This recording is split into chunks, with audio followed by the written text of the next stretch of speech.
soporte completo de su idioma, desea descargar los paquetes necesarios de Internet ahora, descargar soporte para idioma, le vamos a decir que sí. Va a descargar entonces ya con la conexión a Internet directamente el paquete de idioma, en este caso para español. Esto es fabuloso. Este sistema operativo me encanta. Ya no es porque sea gratuito, es porque se adecua a la máquina. No estamos...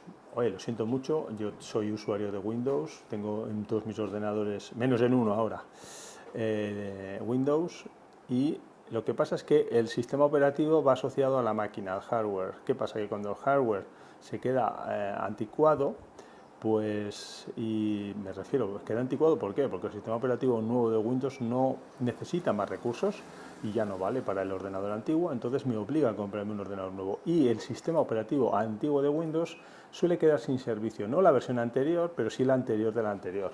Es decir, tu máquina depende del cambio de sistema operativo. Sin embargo, con Linux, fijaros, el planteamiento es totalmente diferente. El sistema operativo es gratuito y tú tienes a tu disposición un montón de versiones que se adecuan a las distintas máquinas, a las distintas capacidades de máquinas. Algunas de ellas, fijaos, anteriores al 2007. Este que estoy instalando es adecuado para PCs y bueno, ordenadores anteriores al 2007. Eso es inimaginable con Windows.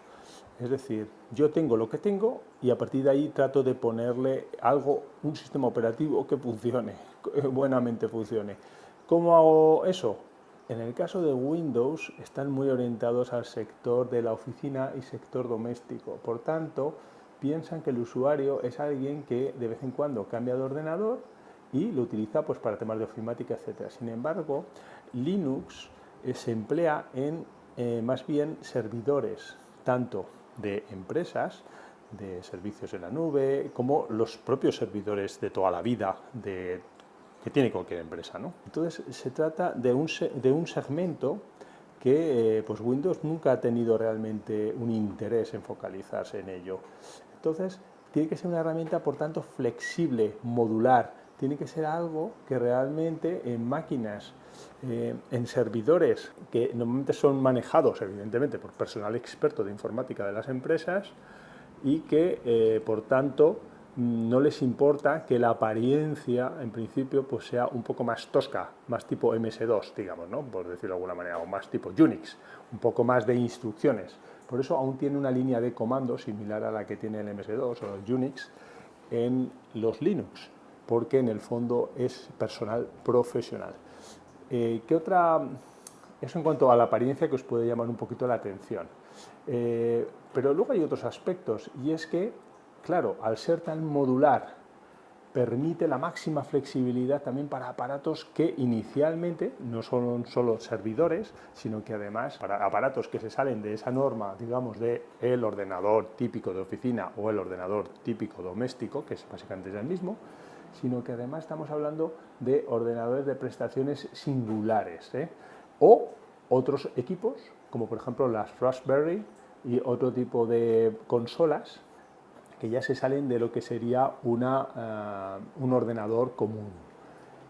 En ese caso también Linux es el único que le da servicio. Entonces eso al final, digamos, atender las excepciones es lo que le dota a Linux de su verdadero poder.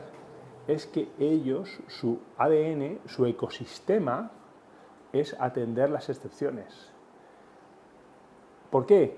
Porque, dicho de otra manera, para atender lo doméstico y atender la oficina, en el sentido más de uniformización, quiero decir, o sea, atender la oficina, también la oficina es tener una consola pues, para dibujar en 3D, y también sería un servidor, y también sería... Pero digamos que el usuario, el interface persona-computador, básico, el que utiliza, digamos, la Office, el correo electrónico, un poco el navegador, etcétera, ese es digamos, el nicho de mercado de Microsoft, ¿vale? Y ese, pues, es difícil, aunque Ubuntu Linux en las últimas versiones se empieza a parecer muchísimo. El aspecto visual es muy similar al que puede tener el Windows 10 o incluso el Windows 11. Por tanto, Ubuntu Linux ha tenido que buscarse un poco la vida en todo lo demás, ¿vale? Todo lo que no es tan convencional. Sin embargo, parte de una gran ventaja, y es que en su estructura no corre en MS2, sino que corre en Unix, es decir, corre en la madre del cordero, podemos decir, corre en lo que MS2 corre, porque MS2, no olvidemos, es un resumen del código de Unix. Y diréis, ¿por qué han hecho un resumen de un código más general? Pues porque los primeros ordenadores tenían un problema de capacidad, sobre todo los primeros ordenadores domésticos. Esa es la idea de Bill Gates. Bill Gates, sí, creó Windows, que ojo, Windows se lo copió a Apple, porque la idea fue primero de Mr. Steve Jobs, que es el que lo inventó, que a su vez se lo copió de una presentación que debió ver, no me acuerdo ahora si en IBM o en Hewlett Packard, pero bueno, en una de esas visitas vio la idea creyó entenderla, en realidad no la copió, pero creyó que había entendido cómo podía llevarla a cabo, y algo que realmente era una ensoñación aún por parte de IBM, pues él la llevó a la realidad, Steve Jobs.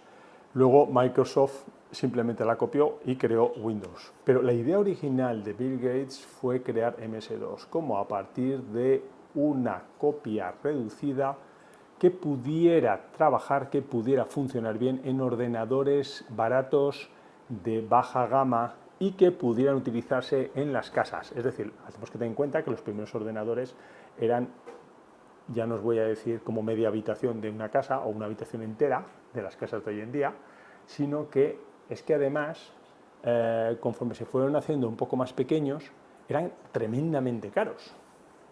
Y entonces las empresas los utilizaban pues para llevar la contabilidad y para llevar pues temas del personal, en fin, aspectos, digamos, o de la producción, etcétera. Pero no para los empleados. Los empleados pues no funcionaban con el ordenador. ¿Qué pasa? Que, por supuesto, en las casas no había un ordenador. De hecho, había empresas que hasta pensaban que nadie nunca tendría éxito un ordenador en una vivienda. ¿Qué haría una persona con un ordenador en casa? ¿Cómo vas a meter en medio de una familia un ordenador? Bueno, increíble, ¿no? Entonces, en ese momento a alguien se le ocurrió, a Bill Gates, oye, ¿por qué no hago un resumen del código, pongo las funciones más básicas y en un chip, digamos, comercial de bajo presupuesto, introduzco en ese microprocesador, en ese primer microprocesador barato, introduzco allí el sistema operativo a ver cómo funciona esto?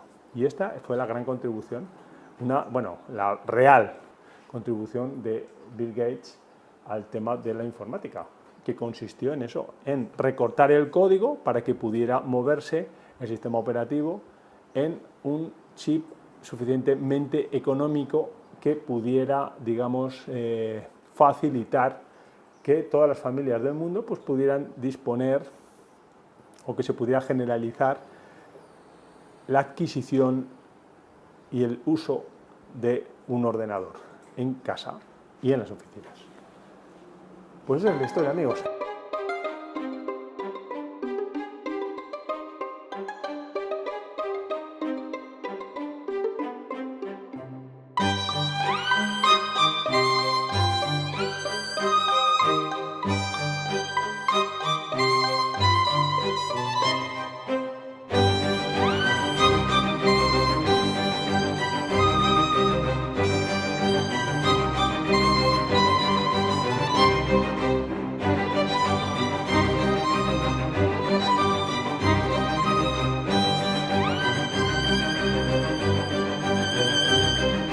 Pues esa es la historia, amigos.